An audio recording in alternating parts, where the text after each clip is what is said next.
I'd like to hear like a bit about like your motivation to try Tana, which also would naturally touch a bit on how you heard about Tana, but like mostly like your motivation and yeah. Yeah. So I mean, there's at least a few ways of talking about this. I'll start with the kind of most, in some ways, the, I don't know, deepest. My work is all about kind of interconnection, and about, you know, for me, the fact that the world is one of interconnection, and that society is about, you know, the things that matter in the world are relationships, not just objects, but not just objects and individual people, but the relationships amongst them, and that it's through those sorts of relationships and interactions that life gets meaning. And so I think it's really important to me, both kind of personally and professionally, that the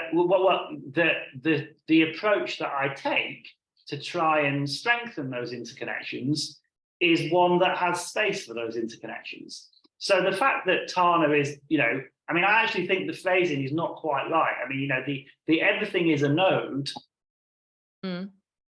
Actually, to me, slightly misses the point, because yes, everything is a node, but the things that matter most are the relationships between the nodes. And so that's what appeals about Tana to me, the ability that it gives you to create and explore and play around with connections between things. So it's basically because another way of kind of labeling my work is that it's a kind of about systems thinking and about thinking about things, societies, relationship between the human world and the non-human world, thinking about those things in terms of systems and the relationships between them, and how the connections between the things make the whole more than the sum of its parts. So I want a piece of software that enables me to work in ways that are aligned with my view of how the world works. And so Tana offers that possibility. That make any sense at all? Absolutely. Absolutely. So that's kind of, you know, that's a big answer to the question. Slightly smaller answer to the question is that I think it's just a huge gap. I mean, you know, most of the, you know, I'm a kind of whatever, a classic knowledge worker, I guess. But most of my work and most of the work of the many people in my network, our work is not cumulative. So you know, we do something. And I mean, basically, every time, maybe it's because I work in a non-profit sector, which is maybe not as sharp on this sort of thing as some aspects of the private sector.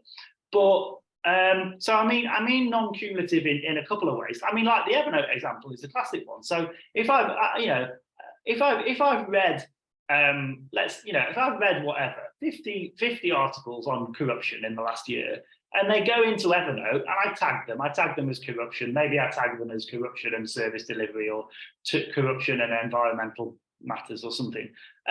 But then they're lost. I don't, you know, I might remember the one that I read for a few days after I read it, and I might have a dim memory of them a few weeks later. But the real content of them, or the ideas from those things that I've read, is disappears into the history and into my memory, into my, not very good at this sort of thing memory. And so, I mean, actually, probably pretty good, but not as good as it needs to be, as I'd like it to be.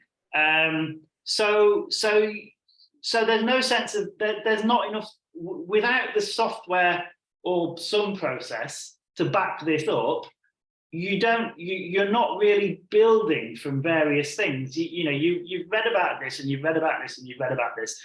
as time goes on, you forget about these things, and you certainly forget about the connections that when you were reading them, you're reading this one, and you go, oh, I see, that links to that in that way, and this one links to this in that way. If you don't have something that helps you to maintain and nurture those connections, then it just becomes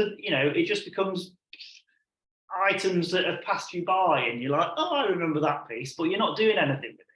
So that's one sense of kind of what I mean by not cumulative. And the other is just in terms of people. I mean, this gets onto one thing that a direction that I definitely am keen to see Tana move in. It is about collaboration between different people. I mean, because if we think of it as an analogy of gardening, so what I want to be doing is, one of the things I want to be doing is growing. And you'll see this idea. I don't know how familiar you are with some of the things, but in the work of somebody like Maggie Appleton or Andy Matushak, where they talk about digital gardening, and Maggie talks about evergreens and the development of ideas in personal knowledge management systems. So what I want to be doing is kind of, I want to be a way of kind of collecting and collating and growing different ideas that I'm coming across, making connections between this idea and this idea, so that then we've got this bigger idea. And I want to be sharing that. I want to be inviting other people to make use of that digital garden. And so then we have a bit of the digital garden where there's me and a few other people, or many other people, who are kind of helping to grow that bit of the garden, helping to nurture the ideas in that space, and helping to put them into practice.